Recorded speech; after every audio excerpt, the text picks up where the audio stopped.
Timothy continues talking about his return to Corinth. In fact, there was no bed for me in the house of Erastus. His present guests, apostles, he called them, men who traveled with rather more baggage than I, occupied all his rooms, all his hospitality, and most of his heart as well. Timothy, their hearts are closer to the Spirit of Jesus than anyone else I know. Erastus dispatched a servant to lead me to another lodging.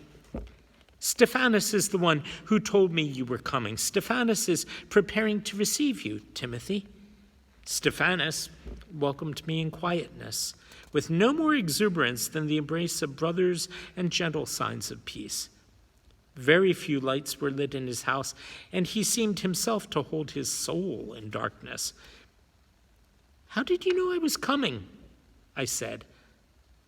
"Paul told me." "You saw him? You were with Paul?" Stephanas unrolled a soft leather pouch and pulled out sheets of papyrus.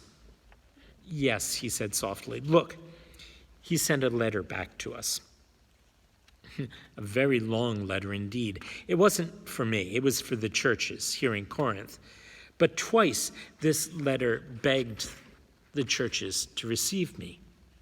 I, Paul's beloved and faithful child in the Lord.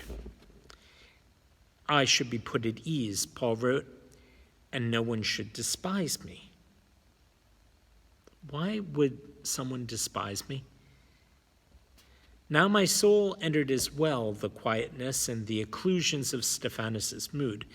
And though he strove to put me at my ease, I was not at all easy. I was worried. I was sorry. With one lamp lit between us, measuring his words, Stephanas explained the present circumstances.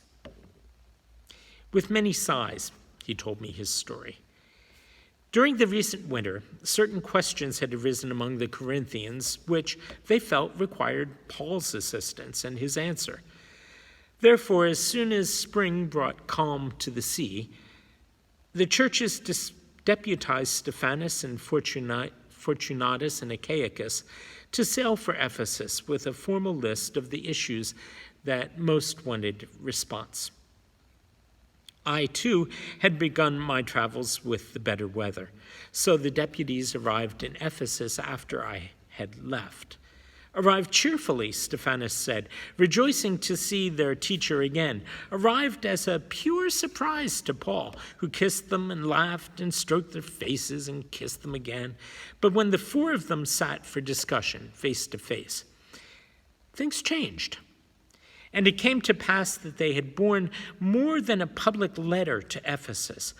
Under Paul's urgent inquiry, pressed by Paul's strong desire to know the state of the churches in Corinth, Stephanas began to tell truths that nobody had asked him to tell.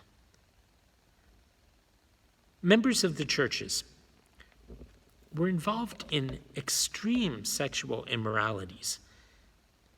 Members were bringing lawsuits against members. Members frequented prostitutes. Members delivered their bodies to debaucheries. Paul interrupted Stephanas. "But you," he said, "how do you know these things?" Stephanas shrugged. "Why, everyone knows them." Paul gaped. "Everyone? All the churches? Do the sinners cloak their sinning?" "It's public," Stephanas said. "It's what they do. It's how they live." Stephanas paused, bringing to view things from a distance objectively. Paul's presence cast new light on the behaviors in Corinth. Stephanas swallowed and said, "And there's no guilt in what they do." "Surely the churches have spoken that guilt," Paul said. "Surely the leaders condemn them?" "Well," Stephanas murmured, growing more and more abashed, "no." "What?" Paul leaped to his feet. "Are people afraid of a sinner these days? How can he learn that his act is a sin until others address it out loud?" No, but they have addressed it out loud and in public too, Stephanas said. And immediately he felt a panic, for Paul said, "What did they say?" And all at once, Stephanas was brought to the most difficult disclosure of all. He began to rub the back of his neck. Paul repeated the question, "What did the leaders and the sinners among them say?" With his head down, Stephanas answered, "They say you would approve." That I would what? Approve. At least that you would not condemn them. And I myself, Stephanas whispered, I wasn't sure what you would do.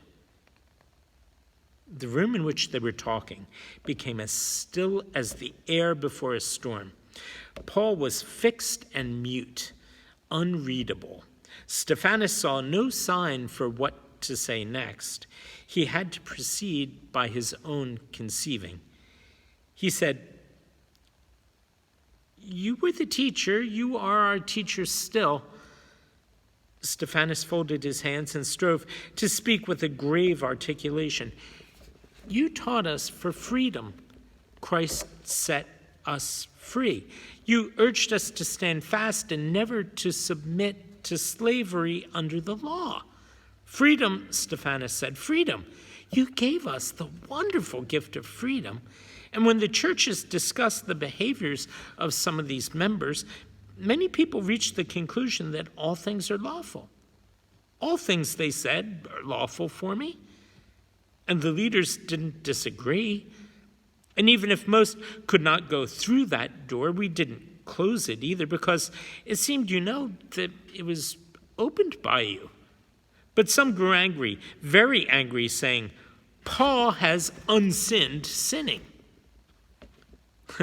Suddenly, Paul came back to life, calling loudly, Sosthenes, bring your reeds. There's something I want you to write."